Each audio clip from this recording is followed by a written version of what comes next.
Financial markets పై పట్టు సాధించాలనుకునే వాళ్ళు Revanth conduct చేసే వెబినార్ కోసం ఈ నెంబర్ కి కాల్ చేయండి. నమస్తే, వెల్కమ్ టు సుమన్ టీవీ. నేను విష్ణు. ప్రస్తుతంతో పాటు సర్టిఫైడ్ ఫైనాన్షియల్ ప్లానర్ మాధవిరెడ్డి గారు ఉన్నారు. వారితో మాట్లాడదాం. మాధవిరెడ్డి గారు నమస్తే మేడం. నమస్తే అండి.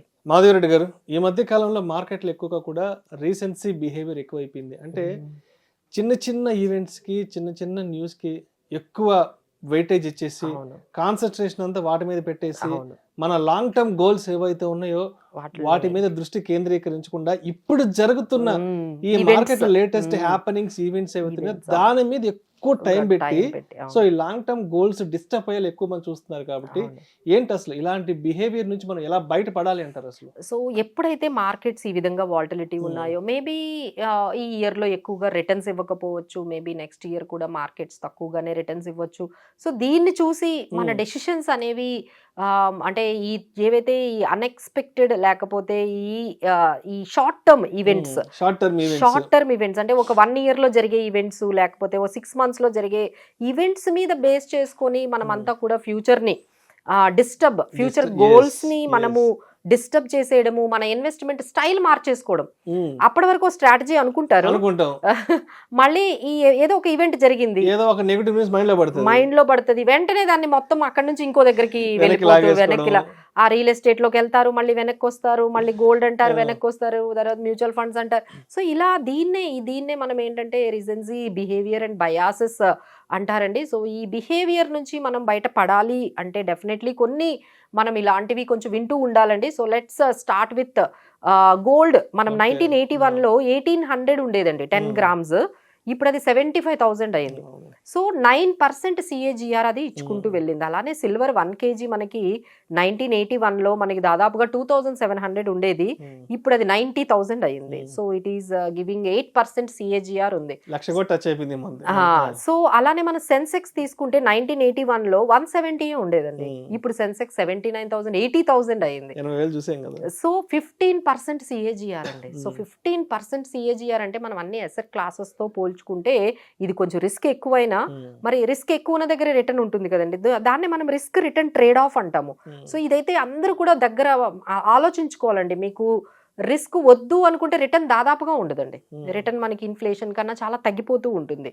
సో ఎక్కడైతే మనం రిస్క్ కొంచెం తీసుకుంటామో దాని తగ్గట్టుగానే రిటర్న్స్ కూడా మీకు వస్తూ ఉంటాయి. సో దీన్ని గుర్తుపెట్టుకోవాలండి. అంటే చాలా మంది ఇప్పుడు ఏం చేస్తున్నారంటే వాళ్ళు అంటే మనం ఎక్కువగా సెల్లింగ్ మార్కెటింగ్ లో ఏం చెప్తారంటే మీకు ఇందులో ఎటువంటి రిస్క్ లేదు కానీ రిటర్న్ మాత్రం చాలా ఎక్కువ ఉందని. అంటే దట్ ఈజ్ కంప్లీట్లీ రాంగ్ అండి. ఎందుకంటే ఎక్కడైతే మీకు రిటర్న్స్ ఎక్కువగా చూపిస్తున్నారో అక్కడ రిస్క్ ఉంటుంది, ఇన్హరెంట్ గా రిస్క్ అనేది ఉంటుంది.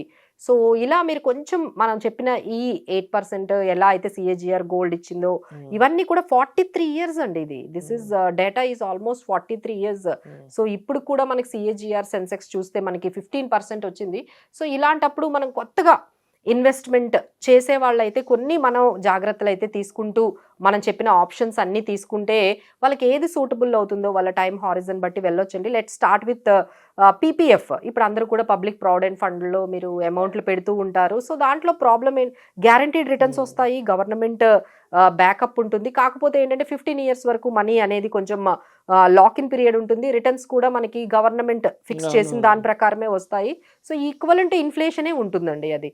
అలానే FDs కూడా అంతే. అంటే ఈ రెండు ఏంటంటే ఎవరైతే రిస్క్ పూర్తిగా వద్దు అనుకుంటారో, కన్జర్వేటివ్ గా ఉంటారో, ఇప్పుడే మనం స్టార్ట్ చేసాము ఇప్పుడే రిస్క్ తీసుకోవడం ఎందుకు తీసుకోలేని వాళ్ళు అయితే దీనికి సెటిల్ అయిపోతూ ఉంటారండి. లైక్ PPF కానీ FDs కానీ ఈ గోల్డ్ కూడా మనకి దాదాపుగా 8% రేంజ్ లోనే. అంటే ఎప్పుడైతే మనకి ఇన్ఫ్లేషన్ ఆల్మోస్ట్ అంటే మన లైఫ్ స్టైల్ ఇన్ఫ్లేషన్ ఇవన్నీ తీసుకుంటే ఒక 10% ఉందో, మీరు ఏంటంటే ఇన్ఫ్లేషన్ ఈక్వలెంట్ గానే వెళ్తున్నట్టు. అంటే ఇందులో వెల్త్ క్రియేషన్ అనేది జరగదండి.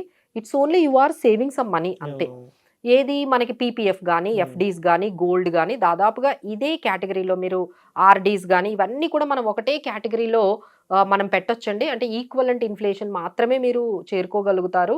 అండ్ మీకు ఇక్కడ ఉన్న ఫెసిలిటీ ఏంటంటే మీకు కొంచెం గ్యారంటీడ్ రిటర్న్స్ ఉంటాయి, అంత వాలటిలిటీ అంత రిస్క్ అనేది ఉండదు. సో నెక్స్ట్ లేదు మేడం మేము వెల్త్ క్రియేట్ చేయాలనుకుంటున్నాము, ₹1ని ₹5 చేయాలనుకుంటున్నాము అనేటప్పుడు definitely you have to take risk. అప్పుడు మనకి మ్యూచువల్ ఫండ్స్ అనేవి వస్తూ ఉంటాయండి. సో SIP ద్వారా మనకి మార్కెట్స్తో టైమింగ్ తో సంబంధం లేకుండా అందరూ కూడా చక్కగా పెడుతూ ఉన్నారు. సో దట్ ఈస్ ఆ బెటర్ వే.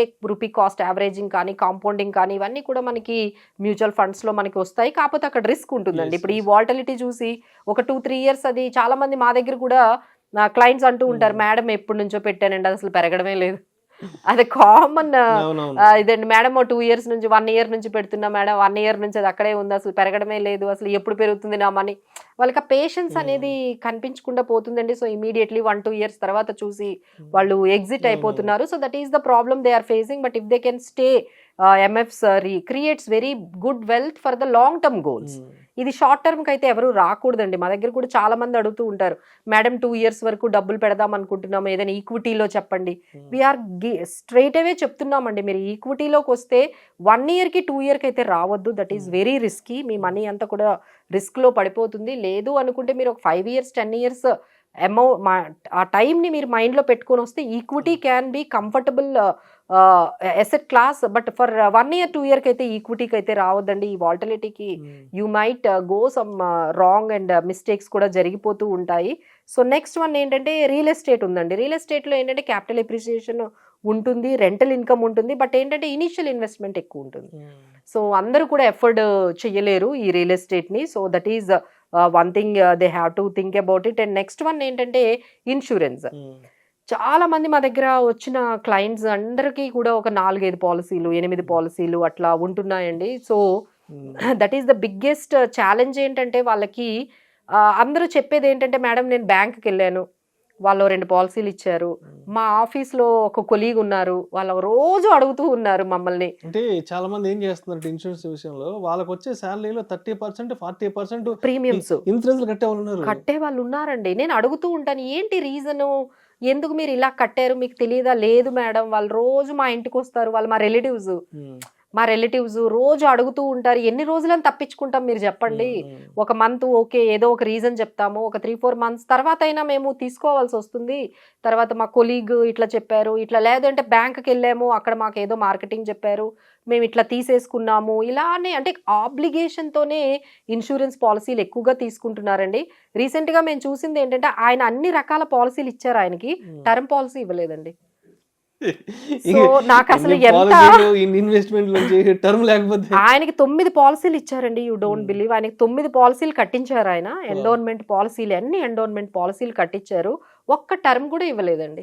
నేను అదే క్వశ్చన్, మీరు రిలేటివ్ అన్నారు కదండి, మీకోసం ఒక్క టర్మ్ పాలసీ కూడా, ఆయనకి ఇప్పుడు 45 తీసుకోవడానికి కూడా వీల్లేదు, బయట ఆల్రెడీ కాస్ట్లీ అయిపోతుంది. సో దీస్ కైండ్ ఆఫ్ మీరు ఇలా మొహమాటానికి పోయే ఎక్కువగా ఈ ఇన్సూరెన్స్లో వెళ్ళిపోతున్నారండి. సో కొంచెం అక్కడి నుంచి మీరు ఈ మొహమాటం లేకుండా కొంచెం గట్టిగా నో అని చెప్పడము. తర్వాత మేము ఏమంటామంటే సార్ 20,000 10,000 అండి, కొంతమంది 1 lakh ప్రీమియమ్స్, 1,80,000 ప్రీమియమ్స్ మీరు తీసుకునేటప్పుడు అయితే మాత్రం ఇంకా చాలా జాగ్రత్తగా ఉండాలి. ఈ ఇన్సూరెన్స్ ప్రీమియంలో ఏది కావాలో అది ఉండదండి, మిగతావన్నీ ఉంటాయి. వాళ్ళని అడిగితే కనీసం ఆన్సర్ కూడా కరెక్ట్గా ఉండదండి. ఎందుకంటే దాని దగ్గర నోట్స్ అంటే ఎట్లా ఉంటుందంటే, వాళ్ళకి ఎండోన్మెంట్కి కానీ యూలిప్స్కి కానీ ఎటువంటి డిఫరెన్స్ అనేది తెలియదు. కొంతమంది అయితే మ్యూచువల్ ఫండ్స్ అనుకున్నారు, చాలా మంది యూలిప్స్ని మ్యూచువల్ ఫండ్స్ అనుకున్నారండి. అది కూడా పెద్ద మిస్ సెల్లింగ్, చాలా మిస్ సెల్లింగ్ అండి. అది మ్యూచువల్ ఫండే కదా మేడం అంటారు. అయ్యో సార్, అక్కడ ఇన్సూరెన్స్ అని కనబడిన తర్వాత కూడా వాళ్ళు వాదిస్తూ ఉంటారు నా దగ్గర, లేదు మేడం ఇది మ్యూచువల్ ఫండే అని.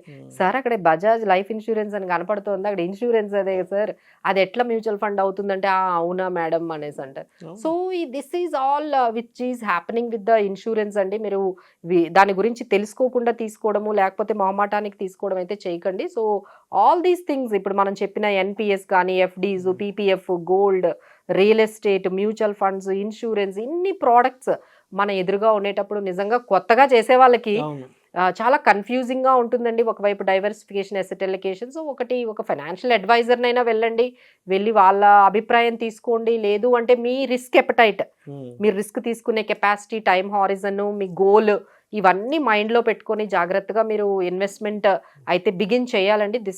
This video especially for the beginners, ఎవరైతే ఇన్వెస్ట్మెంట్స్ ఇంకా స్టార్ట్ చేద్దాము అనుకుంటున్నారో మేము ఇచ్చిన ఆప్షన్స్ అన్నీ ఒకసారి అయితే వెరిఫై చేయండి. PPF, FDs, MFs, NPS, gold, real estate, insurance, ఇన్ని ఆప్షన్స్ ఉన్నాయి.